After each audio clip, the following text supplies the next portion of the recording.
Joining me on Newshour Direct is none other than the daughter of Pranab Da, as we all know him.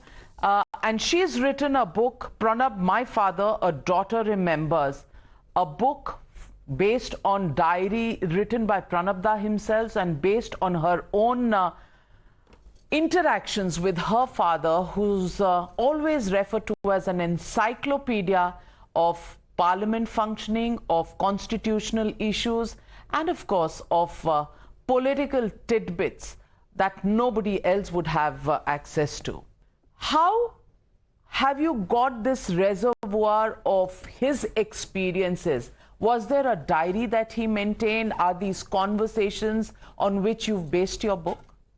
Yes, my father had the habit of writing diaries, not just one diary, but there are he has been writing diaries since ages. So, of course, that has been the most valuable source of information, and also my course of conversation with him over the years. And plus also my conversation, with the different political leaders, including some, very little, with the current Prime Minister, Shri Narendra Modi ji. So all these things, from whatever I had heard from my father, from whatever I heard from other people, from what I learned from his diaries, and plus some of my own research. So that has constitute, the major source of information for this book.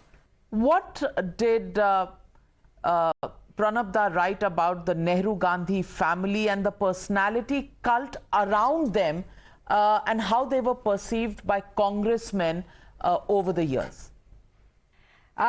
One thing I have to tell you, because my father had been a Congress person throughout his life. It started from his late 60s, and then his association with Indira ji, and then later with Rajiv, with Prime Minister P.V. Narasimha Rao, Sonia Gandhi ji, Narendra Modi, and very little bit with Rahul Gandhi. So obviously, the majority, the bulk of the book is of his journey, and that is by remaining within Congress. So there are some very positive and there are some negatives also, what I learned from the diaries. But, being a congressman, he was extremely worried towards the fag end of his life that at the disastrous decline of Congress, he could not fathom it. And throughout his diaries towards the later period, from 2014 onwards, he seemed to be perplexed and also very worried about the declining of Congress. So he has written tits and bits. At no point, he has given a full detailed analysis. Only towards a very fag end of his life, just before maybe a couple of months before he's passing away. So he wrote that, and there are earlier instances in his diaries, even as early as 1970s. Somewhere he talks about AICC session in Chandigarh, where he talks about that for the first time he felt that in a Congress session there was no voice of dissent. And he observed that, and he wrote that for the first time I'm seeing there is no voice of dissent. I don't understand the reason for this, and I do not know whether it's going to be good for the democracy. The only concise information or his thoughts I got is absolutely towards the fag end of his life, just a few months before passing away. He felt, I wrote much more in detail about it in the book, that this whole personality cult started from Indira ji's time. And he also questioned, his own blind loyalty to Indira Gandhi and later to Sonia Gandhi, saying that am I not, or people like us are not responsible for the decline of Congress, for allowing, the whole, stopping the practice of democratically electing leaders within the party, for allowing the Gandhi-Nehru family to concentrate the full power in its hand. So he also felt responsible for it, and I think he was, because he was a major face within Congress party. So similarly, he felt that a cult around the Gandhi-Nehru family started developing from Indira ji's time, and then slowly it reached to such an extent, and the psychophancy, he also used this word psychophancy quite often, especially towards the later days entry of his diary entries, that the psychophancy of the Gandhi-Nehru, about the Gandhi-Nehru family, that has perhaps led to the decline, and that belief that nobody other than a member of Gandhi-Nehru family can lead the party, that has in a way contributed to the decline of the party. Sharmishtha ji, you also write in your book that you asked about his prospects of becoming Prime Minister in 2004, and he said, "No, she will not make me the PM." Why did he feel like that? Were there any strains in his relationship with Sonia ji?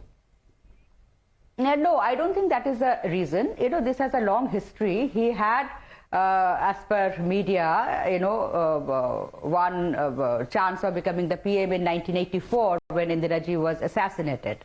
And that time he and Rajiv Gandhi, they were in Calcutta, and they were flying back from Calcutta.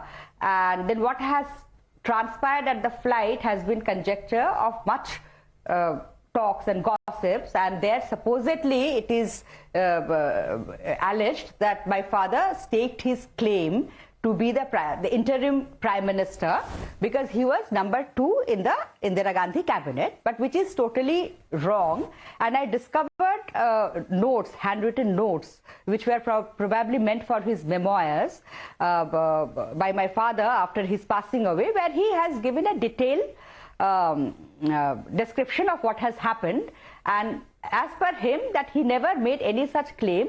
On the contrary, he thought that it is best to make Rajiv the Prime Minister because the situation was very unusual. A Prime Minister was assassinated and there was no scope of any inter-party squabble under this situation, which has, to create any kind of uncertainty. So it's best to dispense with the matter of the interim Prime Minister. So I have written at length in my book. So as per many media, the journalists or the political observers, this was supposedly the core of the mistrust between him and the Gandhi-Nehru family. But he felt this is not the truth.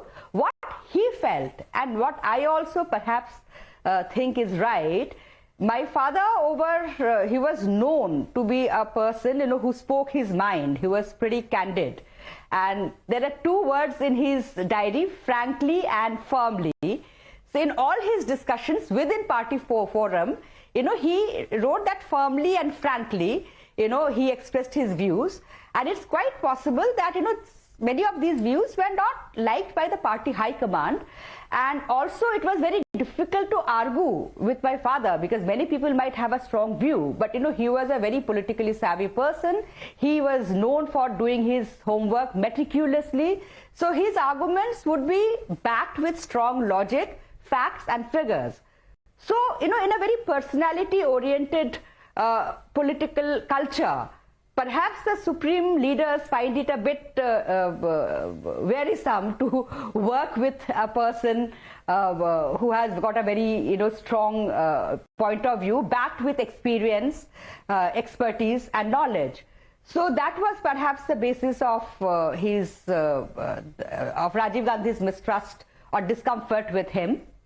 And in fact, 3-4 years later than this incident, in 1984, probably 1987, 1988, somewhere, I found an interesting entry in Baba's diary that Shiv Shankar, who was a law minister during Indira ji's time, and he was a member of cabinet in Rajiv ji's time also, he told Baba that many people that time, who were close to Rajiv Gandhi, and including some of Baba's former cabinet colleagues who were part of Indira Gandhi cabinet, told Rajiv that perhaps Pranab Mukherjee one day would challenge his authority. And as per Shiv Shankar, that was the deciding factor why Rajiv decided to drop him from the cabinet. As far as 2004 was concerned, going by Baba's diaries and some earlier diaries also, he did not have any illusion that he is going to be made the Prime Minister. In fact, as late as 1989, when the Lok Sabha election took place and Dr. Manmohan Singh was contesting from the South Delhi parliamentary constituency.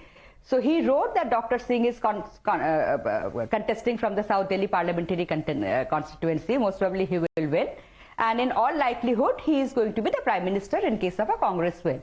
So as early as 1989, I mean, he thought that Dr. Manmohan Singh, I mean, he knew that Dr. Manmohan Singh shared a very, very close relationship with Sonia Gandhi.